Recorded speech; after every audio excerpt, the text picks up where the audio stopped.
Imagine hearing your own son say, "There's no room for you here. Leave," as if he's ordering takeout. That's exactly what Thomas, a 68-year-old widower, faced after sacrificing everything for his family. With a quiet nod, he packed his bags and walked away. But what his son didn't know was that by morning, their dream home would slip through their fingers, and Thomas held the key. Welcome to Elders Wisdom, where we share powerful stories to inspire seniors to live with strength and dignity. Before we dive in, hit that like button, comment with your city, and subscribe with the bell icon to never miss a story that could change how you see family, loyalty, and resilience. Thomas's journey starts with a $250,000 gift to his son Daniel and daughter-in-law Sarah for a house in Raleigh, North Carolina. But gratitude turned to betrayal. Whispers turned to schemes, and Thomas found himself pushed out of the home he helped build. From a locked fridge to a shocking eviction, every step tested his heart until he uncovered a secret that flipped everything. How did Thomas turn silence into strength? And what happened when the house's fate was revealed? Stay until the end for a twist that proves you're never too old to reclaim your power. Let's get started.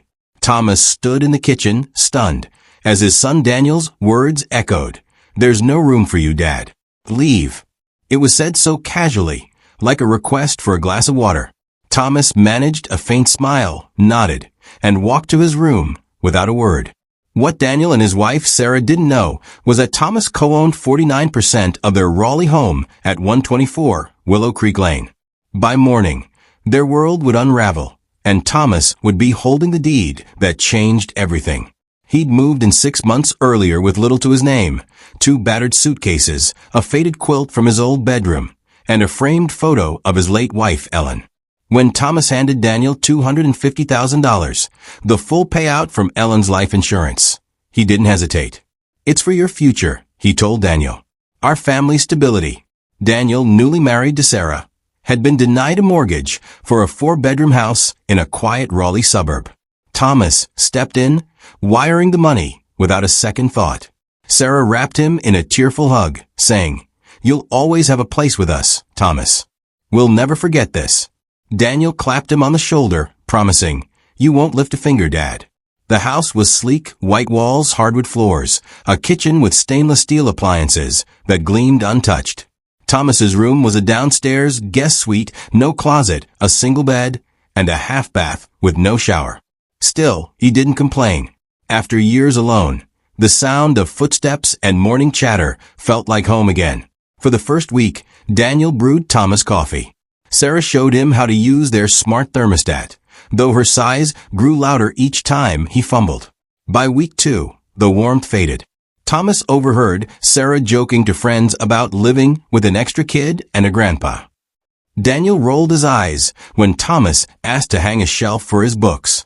Small changes crept in. The upstairs fridge sported a padlock. Sarah claimed it was for meal prep organization. The Wi-Fi modem moved to Daniel's upstairs office, leaving Thomas's Netflix offline for days. Dinners together stopped. One night, Thomas caught Sarah on the phone. "He's nice, but we need our space. This isn't working long term." Thomas stayed quiet, kept tidying, cooking simple meals, folding laundry. He smiled when Sarah mentioned turning his room into a nursery soon. But then he heard it. Early one morning, as he approached the kitchen for tea, Daniel's voice stopped him cold. "If we're too nice, he'll never leave. We've got to make it uncomfortable." Sarah's reply was icy. "He won't sign over his share unless he feels unwanted. Push him out gently." Thomas froze, staring at the floral wallpaper he'd helped choose just days before. His son, his only son, was plotting to erase him for a nursery for convenience. That night, Thomas cooked Daniel's favorite, lasagna with extra cheese. Neither came to the table. Sarah said she'd eaten. Daniel muttered about work and stayed upstairs. Thomas ate alone, reflecting on the years he'd raised Daniel. Late-night drives to soccer practice, bandaging scraped knees, paying for SAT tutors. He still kept every Father's Day card Daniel made in a shoebox in his suitcase. Now he was a problem to be solved. The next morning, as Thomas sliced apples for breakfast, Sarah walked in, arms crossed, face neutral. "Thomas, We think it's time you found your own place. Somewhere permanent for your comfort. Daniel appeared, sipping coffee, casually. No room for you anymore, Dad. You need to go. Thomas wiped his hands on a towel, met their eyes, and smiled. Not wide, not forced, just calm. All right, he said. I'll be gone by tonight. Sarah blinked, surprised. Daniel nodded, already turning away. Thanks, Dad, he said, like he'd checked off a chore. Thomas packed his belongings, clothes, Ellen's photo, an unfinished crossword book, and a blue folder buried in his suitcase. The house deed, listing him as 49% co-owner. He didn't say goodbye. He called a taxi and left without looking back. But he knew something they didn't. The house was a ticking time bomb, and he'd just sparked the fuse. The taxi ride to a budget motel in Raleigh was silent. Thomas clutched the blue folder, its edges creasing under his grip. He'd reserved the room a week earlier, not out of certainty, but instinct, a whisper to be prepared. The motel was basic, worn carpet, a flickering bedside lamp, the faint smell of stale coffee in the walls. He paid cash for a week, declining housekeeping. That night, he lay on the stiff bed, the muted TV casting shadows, the deed resting on his chest like armor. He wasn't angry or shocked, just done. The next morning, Thomas printed 5 copies of the deed at the motel's business center. 1 for himself, 1 for a lawyer, 3 as backups. Over a diner coffee, his phone rang, an unknown number. Mr. Bennett, this is Mark from Triangle Trust Lending. The voice said. You're a co-owner of 124 Willow Creek Lane, correct? Thomas's pulse steadied. Yes. What's the issue? Mark explained. Daniel had taken a $120,000 business loan, using the house as collateral, and hadn't paid in months. After 3 ignored warnings, foreclosure loomed by Friday unless resolved. Thomas asked for paperwork via email. When it arrived, he reviewed it with the same pen he'd used to sign Daniel's school forms years ago. He signed the release, scanned it, and sent it back. Mark called to confirm. Foreclosure will proceed. Thomas hung up, turned off his phone, and sat in silence, knowing Daniel was about to face the consequences of his own choices. Daniel's loan was for a failed tech startup, collapsed within months. Sarah either didn't know or played innocent. Both possibilities twisted Thomas's gut. He didn't tell anyone, didn't post online, didn't vent to friends. He bought peanut butter, bread, instant coffee, and a small bottle of bourbon from a nearby store. That night, he toasted himself, not for revenge, but for realizing he deserved better than being a pawn in his son's life. By 8 a.m., Daniel texted, Did you mess with the house? We got a weird letter. Thomas didn't reply. 3 hours later, there's a notice on the door. Call me. Silence. At 3:17 p.m., Sarah texted, Thomas, we're confused. What's happening? He turned off his phone, not to be cruel, but to protect his sanity from their manipulation. Less than 48 hours later, a bright yellow foreclosure notice was taped to the house's door. Thomas didn't see it, but Sarah's frantic post in a Raleigh neighborhood Facebook group painted the picture. Urgent. Our home's being targeted by a scam. Need foreclosure lawyer Rex. The irony made Thomas chuckle. Comments poured in, friends, neighbors, even Daniel's old roommate asking, what happened? Sarah's replies were vague. We're being betrayed by someone we trusted. Then Daniel posted an old photo of him and Thomas at a fishing trip, captioned, It hurts when those who raised you turn against you. No names, just calculated manipulation. Thomas's phone buzzed with texts from distant relatives. What's going on?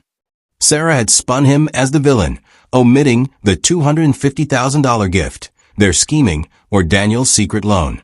Thomas considered posting the deed, the bank transfer, the texts, but his late father's word stopped him. Don't wrestle in the mud. You'll get dirty, and they'll enjoy it. He stayed silent until a call from Officer Hayes at the sheriff's department. Lockout set for Friday, 10 a.m. You're not needed, but we're notifying you as co-owner. Thomas thanked him and hung up. That night, he couldn't sleep, picturing Daniel and Sarah scrambling, their belongings on the lawn. No satisfaction came, just a quiet resolve. They'd chosen this path. Friday arrived. Thomas stayed in his motel, eating oatmeal from a microwave, waiting. At 10:42 a.m., a voicemail from Daniel. I don't know what you did, but we're out. You ruined us, Dad. Happy now? No regret, just blame. At noon, Sarah texted. Congrats, Thomas. We're evicted. Hope you sleep well. You destroyed your family. The word family stung, but Thomas saw through it. They'd used him, not the other way around. He bought a notebook and wrote. Today they lost everything. Then he turned the page and kept writing, reclaiming his story. 2 days post-lockout, Sarah posted a 10-slide Instagram story, When Family Betrays You, claiming they'd lovingly taken in an elderly parent only to face legal trickery.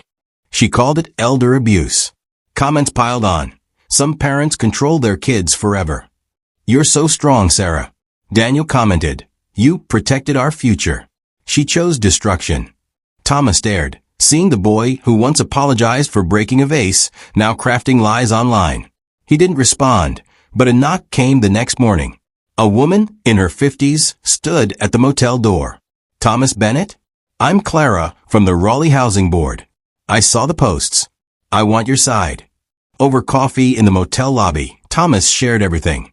The $250,000, the insults, the loan. Clara listened. No notes, just focus. I'm not media, she said. I'm just tired of good people being smeared online. She handed him her card. Call me for housing help. That night, an email arrived from Raleigh Weekly, requesting an interview. Thomas forwarded it to himself, titled Keep This, but wasn't ready to speak yet. Sarah doubled down, posting a TikTok outside a U-Haul, holding a sign. Evicted by my father-in-law. It got 90,000 views. Comments urged news coverage. Someone offered a GoFundMe. Then Thomas's old pastor texted, What's happening? That was enough. Thomas sent the deed, bank transfer, foreclosure email, and Sarah's text. Once he's gone, we can plan the nursery. To the pastor, his cousins, and a church group chat. His niece replied. So they lied. Silence followed. No one defended Sarah. Daniel texted. Please call. You're still my dad. 10 minutes later. Things got bad, but I messed up. Thomas didn't reply. Some bridges crumbled slowly, eroded by betrayal. He whispered to the empty room. Still your dad, but not your fool. He slept 8 hours, uninterrupted, for the first time in months. The next day, flowers arrived, daisies, like Daniel used to pick as a kid to apologize. A note read, Let's talk. Thomas left them outside to wilt. That afternoon, Daniel knocked. Dad, can we talk? Against his gut, Thomas gave him 5 minutes. They sat at the motel's small table. Daniel, pale and tired, said, I screwed up. I should have told you about the loan. Sarah shouldn't have said those things. We were scared, she's pregnant. Thomas waited. Daniel slid over a document, claiming it was to negotiate with the lender. Thomas read it. A disguised power of attorney touching his retirement funds. Get out, Thomas said. Daniel pleaded. It's for the baby's future. Thomas replied. You already lost that. Daniel left, and Thomas moved to a new motel room that night, blocking his number. Thomas visited Clara at the housing board. I want to move on, he said. She slid over a folder. Senior housing in Asheville. A 1-bedroom condo, Mountain View, affordable on his pension. He circled it. This one. That evening, Sarah emailed. We have nothing. Think of the baby. Thomas didn't reply. 3 days later, another knock. Sarah stood there, holding a newborn, Liam, Thomas's grandson. We're desperate, she said. We failed a credit check. Nowhere to go. Thomas let her in, noticing a $1,000 designer diaper bag. That's new, he said. Sarah stammered, a gift. Thomas's gut screamed, manipulation. You're recording this, he said, spotting her phone. Sarah admitted it, claiming it was proof. Get out, Thomas said. Raise Liam better than you treat people. She left, defeated. The next day, Thomas filed a restraining order attaching texts, the diaper bag's price tag, and visit details. The clerk nodded. Not the first, won't be the last. That night, he wrote in his notebook, they used a baby for sympathy. I brought proof. The restraining order was approved, delivered in a sealed envelope. Thomas mailed a copy to Daniel and Sarah with a note. You wanted legal. Here it is. Thomas emailed Raleigh Weekly, sending the deed, bank transfer, foreclosure confirmation, and screenshots. The subject: let's talk. The editor called. We believe you. Will you go on record?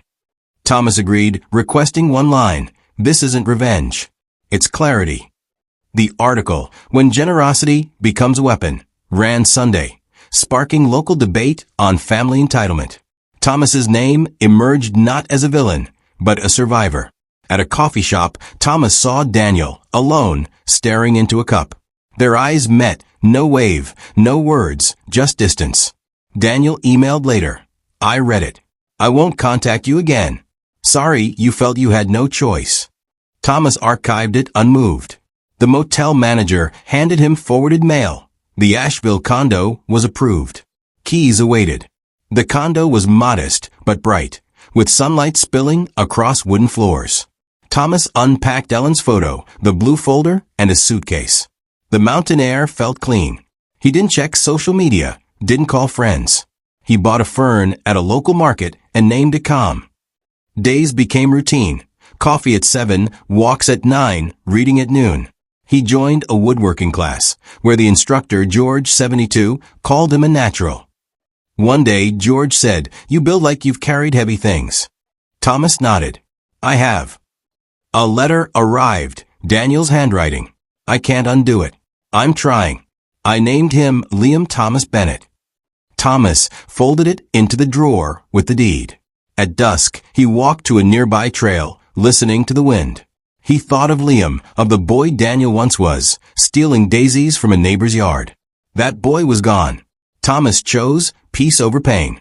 Daniel and Sarah's fate remains unknown. Thomas didn't care to find out.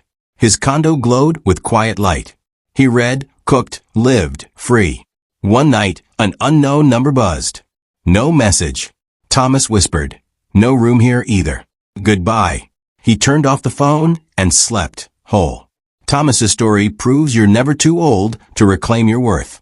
After giving $250,000 for his son Daniel's Raleigh home, he faced betrayal, manipulation, and eviction, yet walked away with strength. The foreclosure twist, sparked by Daniel's secret loan, showed that actions have consequences. Thomas's silence wasn't weakness, it was power, leading him to a peaceful Asheville condo.